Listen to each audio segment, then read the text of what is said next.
Hello friends, welcome to the class. My name is Sudhir. Let's start today session. हम लोग environment ecology पढ़ रहे थे। लास्ट वाली क्लास में हमने देखा कुछ इंपॉर्टेंट एक्ट, जिसमें सबसे पहला इंपॉर्टेंट एक्ट हमने देखा था इन्वायरमेंटल प्रोटेक्शन एक्ट 1986। इसको हमने कवर कर लिया था। उसके बाद हमने देखा था दूसरा इंपॉर्टेंट एक्ट था वाइल्ड लाइफ प्रोटेक्शन एक्ट 1972। ये दो इंपॉर्टेंट एक्ट हमने कवर कर लिए थे। अब इसके बाद बहुत सारे इंपॉर्टेंट एक्ट बचे हुए हैं, जैसे कि फॉरेस्ट एक्ट 2006, उसके अलावा बायोडाइवर्सिटी एक्ट 2002। तो इन सबको कवर करना है, कुछ इंपॉर्टेंट और चीज़ें कवर करनी है। तो आज इन सभी वीडियोज़ में जो हम स्टार्ट कर रहे हैं उसमें हम लोग कवर करेंगे उन सब चीज़ों को। ठीक है, तो चलिए शुरू करते हैं। अगर आपको हिस्ट्री एंड कल्चर की क्लासेस देखनी है तो अनअकैडमी पर अभिषेक श्रीवास्तव सर की क्लासेस देख सकते हैं। डिटेल जानकारी आपको डिस्क्रिप्शन में दे दी जाएगी। साथ ही साथ TT100 करके कूपन कोड है, आप यूज़ कर सकते हैं ताकि मैक्सिमम डिस्काउंट अवेल कर सकें अनअकैडमी के कोर्सेज पर। ओके, तो हम लोग बायोडाइवर्सिटी कंजर्वेशन पे थे। ये हमारा पिलर सेकंड है। पिलर सेकंड के हम लोग पार्ट 6 पे पहुंच चुके हैं, जहां पे हम लोग कवर करने वाले हैं इम्पॉर्टेंट कंजर्वेशन के इनिशिएटिव्स। इसी में हम लोग इम्पॉर्टेंट एक्ट कवर कर रहे हैं। ठीक है, तो हमने लास्ट वाली क्लास में इन दोनों एक्ट को कवर कर लिया था। देखो, इन्वायरमेंटल प्रोटेक्शन एक्ट 1986 ये हो चुका है हमारा डन, इसलिए ये ख़त्म है। दूसरा फिर है important wild life protection act 1972, जिसको 82 में अमेंड भी किया गया था। बहुत इंपॉर्टेंट बातें हमने इसमें सीखी थी। जो उसमें सबसे इम्पॉर्टेंट बात ये था कि नेशनल टाइगर कंजर्वेशन जो अथॉरिटी है, national tiger conservation authority NTCA, इसको किस एक्ट के तहत बनाया गया है? इसके तहत बनाया गया है। उसके अलावा इन्वायरमेंटल प्रोटेक्शन एक्ट में बहुत इंपॉर्टेंट बातें की गई, जैसे कि गंगा बेसिन अथॉरिटी, उसके अलावा जेनेटिक इंजीनियरिंग अप्रेजल कमेटी, ये सब आपके इन्वायरमेंटल प्रोटेक्शन एक्ट के तहत बनाए जाते हैं। इन्वायरमेंटल प्रोटेक्शन एक्ट बहुत इंपॉर्टेंट एक्ट था, जिसको हमने डिटेल में सेपरेट वीडियोस में कवर करी है। उसके बाद वाइल्ड लाइफ प्रोटेक्शन एक्ट 1972, ये दो इंपॉर्टेंट एक्ट थे जिनको मैंने सेपरेट वीडियोज़ में, अलग अलग वीडियोज़ में कवर किया हुआ है। अब बात कर लेते हैं फॉरेस्ट एक्ट 1980 और फॉरेस्ट राइट एक्ट 2006 की। ये दोनों इंपॉर्टेंट एक्ट हैं जो कि फॉरेस्ट से जुड़े हुए हैं। इसमें ये जो है फॉरेस्ट डेवलपर्स के लिए हैं, वनवासी, ये वनवासी जो होते हैं फॉरेस्ट के, उनके लिए, आदिवासी ट्राइब्स के लिए है। बात करेंगे डिटेल में इन सब चीज़ों की। उसके बाद हम लोग बात करेंगे बायोडाइवर्सिटी एक्ट 2000 की। ये बहुत इंपॉर्टेंट एक्ट है, इसमें बहुत सारी बेसिक बातें हैं, इसको भी हम लोग कवर करेंगे। ठीक है, उसके बाद NGT का एक पॉइंट है। NGT हमने पहले कवर किया हुआ है, लेकिन यहाँ पर NGT को सेपरेट अलग से कवर करेंगे। जितनी इंपॉर्टेंट बातें हैं और जो भी एक्ट को कवर करता है NGT, उन सब को हम लोग यहाँ से उठा के रखेंगे, इसके बारे में सारी जानकारी यहाँ पे इकट्ठा करेंगे। ठीक है, चलो शुरू करते हैं। ये सब हो गया था, सारी स्लाइड्स टेलीग्राम चैनल पे अवेलेबल है, तो आप टेलीग्राम ज्वाइन कर सकते हैं, वहाँ से सारी चीज़ें मिल जाएंगी। चलो, हमें स्टार्ट करना है फॉरेस्ट कंजर्वेशन एक्ट 1980 से। फॉरेस्ट कंजर्वेशन एक्ट 1980 इतना इंपॉर्टेंट एक्ट नहीं है, कुछ बातें हैं जो इसमें हमें जाननी चाहिए। सबसे पहली बात, सबसे पहला फॉरेस्ट एक्ट कब इनैक्ट किया गया था? सबसे पहला एक्ट कब इनैक्ट किया गया था? तो इसका जवाब है, बताओ कब इनैक्ट किया गया था, इसका जवाब बताइए। तो इसको इनैक्ट किया गया था, सबसे पहले जो इनैक्ट किया गया था वो इनैक्ट किया गया था 1927 में। 1927 में सबसे पहले फर्स्ट जो है फॉरेस्ट एक्ट आया था। और उसके बाद आज़ादी के बाद 1980 में हमें ज़रूरत महसूस हुई कि हमको कुछ फॉरेस्ट कंजर्वेशन से रिलेटेड कुछ काम करने चाहिए, और हमने एक इम्पॉर्टेंट एक्ट हम लोग लेकर आए जिसका नाम था फॉरेस्ट कंजर्वेशन एक्ट 1980। अब देखो, इस एक्ट में कुछ इंपॉर्टेंट बातें करी गई हैं, जैसे कि reserve forest, village forest and protected forest. Reserve forest, village forest and protected forest, ये सब का प्रावधान किस एक्ट के तहत किया गया है? ये अब जो हम लोग पढ़ चुके हैं already, reserve forest, protected forest पढ़ चुके हैं, नहीं पढ़ चुके हैं? हाँ, पढ़ चुके हैं। ठीक है, इससे पहले वाली वीडियोस देखिए। तो उसमें हमने देखा था कि रिजर्व फॉरेस्ट में जो होती हैं ये ज़्यादा प्रोटेक्टेड होती हैं और प्रोटेक्टेड फॉरेस्ट कम प्रोटेक्टेड होती हैं। ये हमने पढ़ा था लास्ट टाइम। प्रोटेक्टेड फॉरेस्ट कम प्रोटेक्टेड होती हैं, रिजर्व फॉरेस्ट प्रोटेक्टेड फॉरेस्ट की तुलना में ज़्यादा प्रोटेक्टेड होती हैं। ठीक है, इन सब विलेज फॉरेस्ट या रिजर्व फॉरेस्ट या प्रोटेक्टेड फॉरेस्ट का जो एग्जाम्पल है या जो इनएक्सेशन है, ये कहाँ पे है? ये है आपका 1980 के एक्ट में,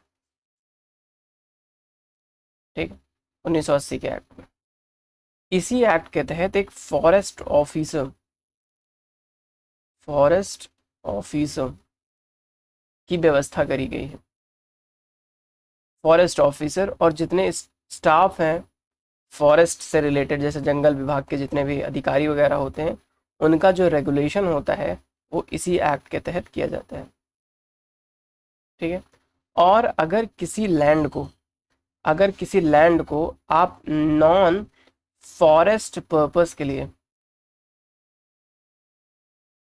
आप किसी लैंड को नॉन फॉरेस्ट पर्पस के लिए डाइवर्ट कर रहे हैं, तो आपको गवर्नमेंट अप्रूवल लेना पड़ेगा। यह जो बात है ये लिखी हुई है इसी एक्ट में कि अगर आप किसी फॉरेस्ट लैंड को नॉन फॉरेस्ट पर्पस के लिए यूज़ करना चाहते हैं तो आप जाइए, पहले इन्वायरमेंटल इम्पैक्ट असेसमेंट करवाइए। जब आप इन्वायरमेंटल इम्पैक्ट असेसमेंट करवाएंगे तो जो रिज़ल्ट आएगा उस रिज़ल्ट के बिहाफ पे क्या किया जाएगा, आपको अप्रूवल दिया जा सकता है या नहीं भी दिया जा सकता है, ये डिसाइड करेगी गवर्नमेंट अप्रूवल के बिना आप कोई भी फॉरेस्ट लैंड को नॉन फॉरेस्ट पर्पस का मतलब आपको इंडस्ट्री लगाना है, आपको माइनिंग करनी है, आपको रिसर्च पॉइंट ऑफ व्यू से कोई चीज़ करनी है, ये सब नॉन फॉरेस्ट पर्पस में आ जाए। आपको प्लांटेशन करना है, खेती करनी है, वो फॉरेस्ट पर्पस में आ जाएगा। अगर आप नॉन फॉरेस्ट पर्पस के लिए कुछ भी यूज़ करना चाहते हैं लैंड, तो आपको सिंपल सी बात है क्या करना पड़ेगा, गवर्नमेंट से अप्रूवल लेना पड़ेगा। तो ये बात करता है हमारा फॉरेस्ट कंजर्वेशन एक्ट 1980। इसमें इससे ज़्यादा जानने की ज़रूरत नहीं है। अब हम लोग बात कर लेते हैं BD एक्ट 2002 2002 की, ठीक है, बायोडाइवर्सिटी एक्ट 2002। बड़ा इंपॉर्टेंट एक्ट है। इस एक्ट में बहुत सारी बातें हैं जिसको हमको समझना चाहिए। मेरा मन कर रहा है कि बायोडाइवर्सिटी एक्ट को मैं सेपरेट वीडियो में बनाऊं। इससे बढ़िया ये है कि इस टाइम हम लोग अब फॉरेस्ट एक्ट सीख ही लिए हैं, तो अब 2006 वाला जो फॉरेस्ट राइट एक्ट है 2006 वाला, उसको सीख लेते हैं और उन दोनों का कंबाइन वीडियो बना देते हैं। उसके बाद बायोडाइवर्सिटी वाला एक सेपरेट वीडियो में पढ़ लेंगे, ठीक है। तो ये ऐसा ठीक रहेगा, ये मुझे भी ठीक लग रहा है। तो चलो ठीक है, इसको स्किप मारते हैं, सीधे चलते हैं हम लोग फॉरेस्ट राइट एक्ट 2006 पे। यहाँ पे फॉरेस्ट राइट एक्ट 2006, ठीक है। तो इसमें दिखा रहा है कि आपका BD एक्ट भी कवर हो गया। मैंने जब स्टार्टिंग में स्लाइड बना रहे थे तो BD एक्ट को मैंने पहले कवर कर लिया था, इसलिए इसको स्किप मार देते हैं यहाँ पे। अभी समझ लीजिए कि ये भी पूरा नहीं हुआ, ये आगे आएगा, अगली वीडियो में आएगा, ठीक है। तो अभी हम लोग यहाँ पे मूव कर रहे हैं फॉरेस्ट राइट एक्ट 2006। चलो देखते हैं क्या क्या बातें इसमें करी गई। फॉरेस्ट राइट एक्ट बहुत इंपॉर्टेंट है। फॉरेस्ट राइट्स एक्ट जो इसमें किन के राइट्स की बात की गई है, इसमें जो ट्राइबल्स एरिया में जो लोग जंगलों में रहते हैं, एक पर्टिकुलर टर्म का यूज किया गया है, वनवासी, ड्वेलिंग, फॉरेस्ट ड्वेलिंग, ठीक है। फॉरेस्ट ड्वेलिंग ट्राइबल कम्युनिटीज, ये ऐसी कम्युनिटी जो जंगल में रहती हैं, जंगल के रिसोर्स का यूज़ करती हैं, इनके पास बहुत ज़्यादा लैंड नहीं होता है, ट्रेडिशनली वो वहीं पर रहते चले आए हैं, जंगल पर ही पूरी तरीके से डिपेंड करते हैं। जंगल से बाहर निकाल देने पर उनकी सस्टेनेबिलिटी मेंटेन नहीं हो पाएगी।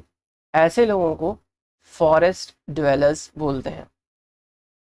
2006 का जो ये एक्ट है, ये एक्ट फॉरेस्ट ड्वेलर्स से ही डील करता है, वनवासियों से ही डील करता है।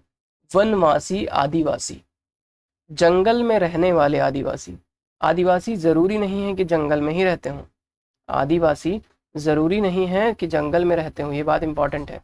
ये एक्ट जंगल में रहने वाले आदिवासियों की बात करता है।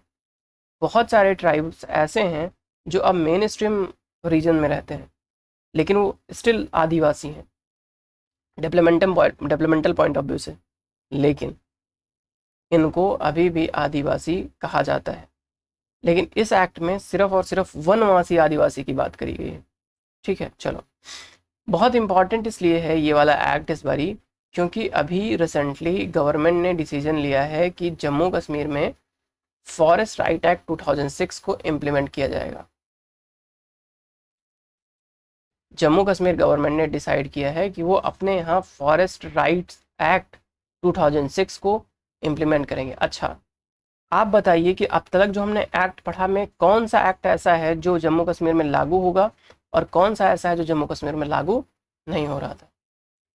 तो जो इन्वायरमेंटल प्रोटेक्शन एक्ट 1986 था वो जम्मू कश्मीर में लागू होता है, लेकिन जो वाइल्ड लाइफ प्रोटेक्शन एक्ट 1972 था वो जम्मू कश्मीर में लागू नहीं होता है। और फॉरेस्ट राइट एक्ट की बात करें तो ये जम्मू कश्मीर में अभी तक लागू नहीं होता था, लेकिन अब जो गवर्नमेंट है जम्मू कश्मीर में, उन्होंने डिसाइड किया है कि फॉरेस्ट राइट एक्ट 2006 हम इम्प्लीमेंट करेंगे अपने यहाँ। इवेलुएट करेंगे सोशियो इकोनॉमिक स्टेटस को, ठीक है। उसके बाद हम डिसाइड करेंगे कि किन को जो है हमको इसके तहत राइट देनी है, ठीक है।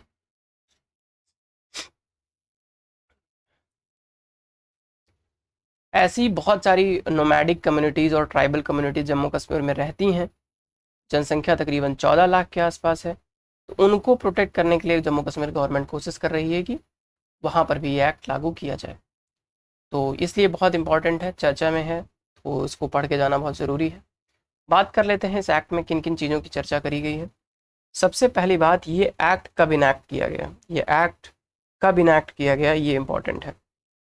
तो सिंपल सा जवाब है ना, पीछे लिखा हुआ है 2006, 2006 में ये एक्ट इनैक्ट किया गया, ठीक है। 2006 में ये एक्ट इनैक्ट किया गया।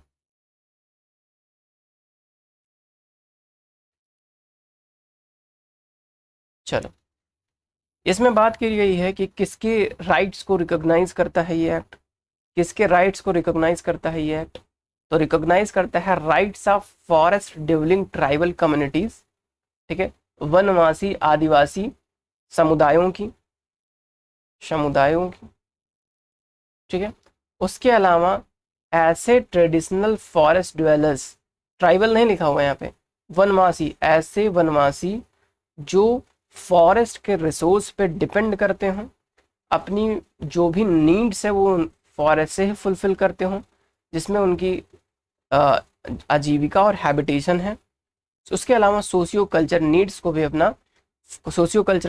भी अपना फुलफिल करते हों जंगलों से ही, उनको इस एक्ट के तहत स्पेशल रिकॉग्निशन मिला हुआ है। रिकॉग्निशन सिर्फ ऐसा नहीं कि हाँ भैया आप जाके वहाँ पे रहिए, आप वहाँ पे लैंड रख सकते हैं अपने नाम से, ये अलग बात है कि आप उसको बेच नहीं सकते हैं किसी बाहरी इंसान को। पीढ़ी दर पीढ़ी ट्रांसफ़र होती है, एक पीढ़ी से दूसरी पीढ़ी में ट्रांसफ़र होती है जो जंगलों पर ही रहते हैं, ठीक है। तो यहाँ पे दो टर्म है, पहला टर्म है, जस्ट अ सेकेंड, यहाँ पे दो टर्म है, यहाँ पे देखिए इस वाले स्लाइड में दो टर्म है। एक तो फॉरेस्ट ड्वेलिंग शेड्यूल्ड ट्राइब्स, उसके अलावा दूसरा टर्म है OTFD, other traditional forest dwellers. Tribals नहीं यहाँ पे दिया हुआ, ध्यान दो, दोनों चीज है, ट्राइबल्स भी एक जगह ट्राइब आता है, एक जगह बिना ट्राइब के आता है। तो एक FDST है, एक OTFD है, दो है, ठीक है। इस एक्ट के तहत इन सब को राइट दिए गए हैं, रिकॉग्नाइज किया गया है इन लोगों को।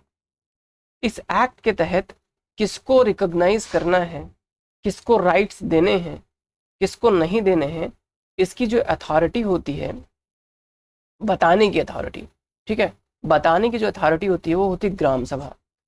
The gram sabha is the authority to initiate the process for determining the nature and the extent of individual rights, ठीक है। तो यहाँ पे इंडिविजुअल राइट्स और कम्युनिटी फॉरेस्ट राइट को डिसाइड करने का पावर किसको है, जिसको FDST या OTFD दिया जाएगा। ये जो राइट है ये है ग्राम सभा को, ग्राम सभा को ये राइट, ठीक है। इसके तहत 4 हेक्टेयर की जो भूमि है, मैक्सिमम कितना, मैक्सिमम 4 हेक्टेयर की जो भूमि है उस पर ओनरशिप रखते हैं ये ट्राइबल या फॉरेस्ट ड्वेलर्स। 4 हेक्टेयर की जो भूमि है उस पर ये ट्राइबल्स या फॉरेस्ट ड्वेलर्स क्या रखते हैं, अपना ओनरशिप रखते हैं। ठीक है, समझ गए। तो ये बात हो गई हमारे डन 4 हेक्टेयर वाली। ठीक है, ये बात याद रखना, टाइटल राइट कितना है, 4 हेक्टेयर का टाइटल राइट है। और ownership is the only land that actually being cultivated by the concern family. Important है, कोई नई लैंड उनको ग्रांट नहीं किया जाए, no new land will be granted. But important चीज़ है कि जिस पे वो ट्रेडिशनली कल्टिवेट करते चले आए हैं वही होगा, वही भूमि पीढ़ी दर पीढ़ी ट्रांसफर की जाएगी। लेकिन ये नहीं कि नई भूमि स्टार्ट करके किसी नई जो है व्यक्ति को दिया जाए, ये प्रावधान नहीं है इस एक्ट के तहत। ठीक है, और ये भी नहीं है कि आप अगर जंगल में रहते हैं, फॉरेस्ट ड्वेलर्स हैं, तो आपके अनलिमिटेड राइट, आपके अनलिमिटेड राइट नहीं है, आपके बहुत मिनिमल राइट है। और मिनिमल राइट में एक टर्म आया हुआ है जिसका नाम है, जिसको कहते हैं minor forest produce. Minor forest produce को ही एक्सट्रैक्ट कर सकते हैं। आप पता लगे पेड़ काट दें, चंदन की लकड़ी बेच दें, आप जंगल में रहते हैं, तो ऐसा नहीं कर सकते। ज़रूरी चीज़ें जैसे चराई का एरिया, जैसे कि दूध निकालने का एरिया, या फलों को इकट्ठा करना, या सूखी टहनियों को इकट्ठा करना, इन सब चीज़ों को आप कर सकते हैं। लेकिन इसका ये मतलब नहीं कि पता लगे सैंडल की स्मगलिंग करना स्टार्ट कर दें, ये बात है। It expand the mandate of 5th and 6th schedule of the constitution that protect the communities of these forest areas. तो ये एक्सपैंड करता है, और जो संविधान का 5वां अनुसूची और 6ठा अनुसूची है उसमें जो शेड्यूल्ड ट्राइब्स हैं उनको जो राइट्स दिलवाना है वो इस एक्ट के तहत उनको ये राइट मिलता है। यानी कि ये कह सकते हैं कि 5th शेड्यूल और 6th शेड्यूल में जो बातें कही गई हैं उन बातों को फुलफिल करने का काम भी करता है ये फॉरेस्ट राइट एक्ट 2006। ठीक, तो फॉरेस्ट राइट एक्ट 2006 हो गया हमारा डन। अब बचता है हमारा बायोडाइवर्सिटी एक्ट 2000। ठीक है, तो बायोडाइवर्सिटी एक्ट 2000 जो है उसको कवर करेंगे नेक्स्ट वीडियो में। इस वीडियो में हम कवर करने वाले हैं एक और टॉपिक लगा हुआ है, एनजीटी, नेशनल ग्रीन ट्रिब्यूनल। इसको कवर करेंगे, ये भी एक इम्पॉर्टेंट बॉडी है, इसको कवर कर लेते हैं। 3 टॉपिक को इसमें कवर कर लेते हैं और उसके बाद फॉरेस्ट राइट एक्ट एक अलग वीडियो में, सेपरेट वीडियो में कवर कर लिया जाए। चलिए, राष्ट्रीय हरित अधिकरण, नेशनल ग्रीन ट्रिब्यूनल हमेशा चर्चा में रहती है, किसी ना किसी वजह से चर्चा में रहती है, इन्वायरमेंटल रीजन से चर्चा में रहती है। ये बहुत ज़रूरी है कि इसको डिस्कस ही कर लिया जाए लगे हाथ। क्या है भाई एनजीटी, क्या भला है एनजीटी? सबसे पहली बात जो है, ये नेशनल ग्रीन ट्रिब्यूनल जो है एक स्पेशलाइज्ड बॉडी है जो कि किस एक्ट के तहत बनाई गई है, एनजीटी एक्ट 2010 के तहत। ये क्या काम करती है, इन्वायरमेंटल प्रोटेक्शन या कंजर्वेशन से रिलेटेड, फॉरेस्ट या अदर नेचुरल रिसोर्सेज का, उसके कंजर्वेशन से रिलेटेड जो लॉज हैं उसको इफेक्टिवली लागू करना, अगर कोई इशू अराइज होता है तो उसके केसेस को डिस्पोज करना, ये इसका काम है। सुनवाई करना जितना जल्दी हो सके वो। नेचुरल जस्टिस के सिद्धांत पे काम करता है, नेचुरल इम्पॉर्टेंट है, जस्टिस के सिद्धांत पे काम करता है। उसके अलावा with the establishment of NGT, India became 3rd country in the world to set up such type of specialized environmental tribunal। इससे पहले जो है ऑस्ट्रेलिया और न्यूजीलैंड ने ही इस तरीके का नेशनल ग्रीन ट्रिब्यूनल बनाया था। भारत जो है इसका ऐसा बनाने वाला तीसरा दुनिया का देश बना है 2010 के बाद जिसने ऐसा किया है। एनजीटी के ऊपर एक मैंडेशन होता है कि वो 6 मंथ के अंदर अपने केस को डिस्पोज करेंगे। केस का डिस्पोजिशन पीरियड जो होता है 6 मंथ का होता है, 6 महीने के अंदर उनको अपना फैसला देना होता है। हेडक्वार्टर्स का कहाँ है, नई दिल्ली में है। उसके अलावा इसके रीजनल जो है हेडक्वार्टर्स है, रीजनल जो है प्लेसेस है जहाँ पर जो है इसके बोर्ड्स बैठते हैं, भोपाल, पुणे, कोलकाता और चेन्नई। स्ट्रक्चर की बात करें तो एनजीटी का स्ट्रक्चर कैसे है, एक चेयरपर्सन होते हैं जो कि जुडिशरी से आते हैं। सुप्रीम कोर्ट से आते हैं। चेयरपर्सन जो है सेंट्रल गवर्नमेंट के द्वारा अपॉइंट किया जाता है सीजीआई के कंसल्टेशन से, और ये सीजीआई के कहाँ से आएंगे, सुप्रीम कोर्ट से ही आएंगे, एक बात। उसके अलावा अदर जुडिशियल मेंबर्स होते हैं, एक्सपर्ट होते हैं। ऑफिस ऑफ टर्म कितना होता है, 5 साल का। रीअपॉइंटमेंट के लिए एलिजिबल नहीं होते हैं, not eligible for reappointment, important point है, रीअपॉइंटमेंट के लिए एलिजिबल नहीं होते हैं, ठीक है। सीजीआई वाले मुद्दे की हमने चर्चा कर ही ली। सिलेक्शन कमेटी होती है जो कि सेंट्रल गवर्नमेंट के द्वारा बनाई जाती है, वो अपॉइंट करते हैं जुडिशियल मेंबर और एक्सपर्ट मेंबर। कम से कम 10 मेंबर होने चाहिए एनजीटी में, मैक्सिमम 20 मेंबर हो सकते हैं, इंपॉर्टेंट बात। पावर क्या चीज़ है, सिविल कोड का पावर है इनके पास, पूरा पावर एक सिविल कोड का है, ठीक है। और एक कानूनी बॉडी है, वैधानिक बॉडी है, कोर्ट की जैसी है। और procedure laid down under civil code of civil procedure 1908, इसके तहत ये बाध्य नहीं है, नेचुरल जस्टिस सिद्धांत पे काम करती है। ये क्वेश्चन पूछा जाता है कि क्या जो है civil code of civil procedure 1908 के तहत ये बाउंड है, नहीं, ये नेचुरल जस्टिस के सिद्धांत पे काम करती है, ठीक है। चलिए आगे बढ़ते हैं।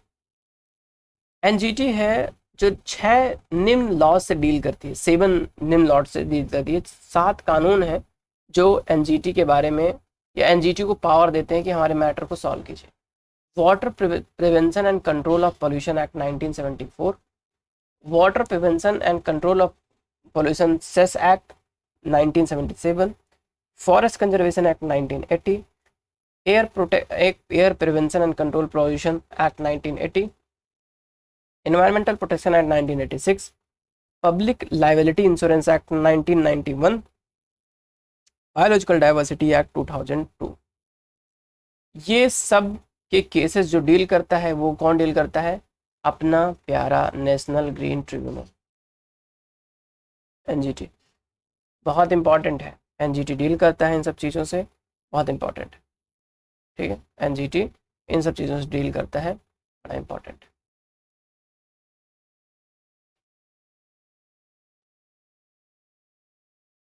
ठीक।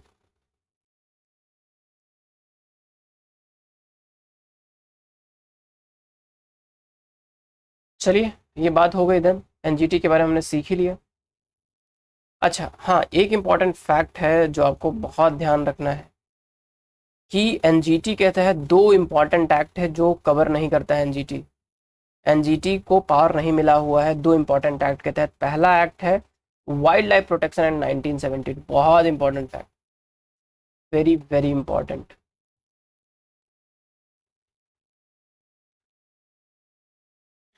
ठीक है। ये जो है 2 इम्पॉर्टेंट एक्ट है, एक तो वाइल्ड लाइफ प्रोटेक्शन एक्ट 1972 और scheduled tribe and other traditional forest dwellers recognition of forest act 2006। ये 2 इम्पॉर्टेंट एक्ट हैं जिन एक्ट को इम्प्लीमेंट करने का जिम्मेवार ग्रीन ट्रिब्यूनल नहीं है। ध्यान रखिए, इन 2 एक्ट का जिम्मेदार ये ग्रीन ट्रिब्यूनल नहीं है, बहुत इंपॉर्टेंट है, क्वेश्चन निकल सकता है यहाँ से, ठीक। तो ये बात हो गई डन हमारी एनजीटी की लिमिटेशन के बारे में। यहाँ पे कुछ इंपॉर्टेंट जजमेंट दिए हुए हैं जो एनजीटी ने दिए, जैसे कि 2012 में पॉस्को का केस में, 2012 में अलमित्रा हर्ष वर्सेस यूनियन ऑफ इंडिया एक केस आया हुआ था, 2013 में उत्तराखंड फ्लड से लेकर एक केस आया हुआ था, उसको भी डील किया। 2015 में एनजीटी ने 10 साल पुराने डीजल व्हीकल्स को दिल्ली में एनसीआर में परमिशन बैन कर दिया। 17 में आर्ट ऑफ लिविंग फेस्टिवल जो यमुना फ्लड प्लेन पे हुआ था, इन्वायरमेंटल नॉर्म का वायलेशन कर रहा था, उसके कारण से उनके ऊपर 5 करोड़ का पेनाल्टी लगा दिया। इसी प्रकार 2017 में इम्पोज कर दिया एक interim ban on plastics bag, जो प्लास्टिक के बैग्स थे जो 50 माइक्रोन से थिकनेस में कम थे, उनको बैन कर दिया, ठीक। तो ये एनजीटी के कुछ इंपॉर्टेंट जजमेंट थे जो आपको जानना था। अब मेरे तरफ से जो है ये एनजीटी वाला टॉपिक कंप्लीट हो गया। तो अब ये 3 टॉपिक हमने इसमें कंप्लीट कर लिया है। रिमेनिंग जो बायोडाइवर्सिटी वाला एक्ट है उसको नेक्स्ट वीडियो में कवर करते हैं। मिलते हैं नेक्स्ट वीडियो में। Thank you so much for watching.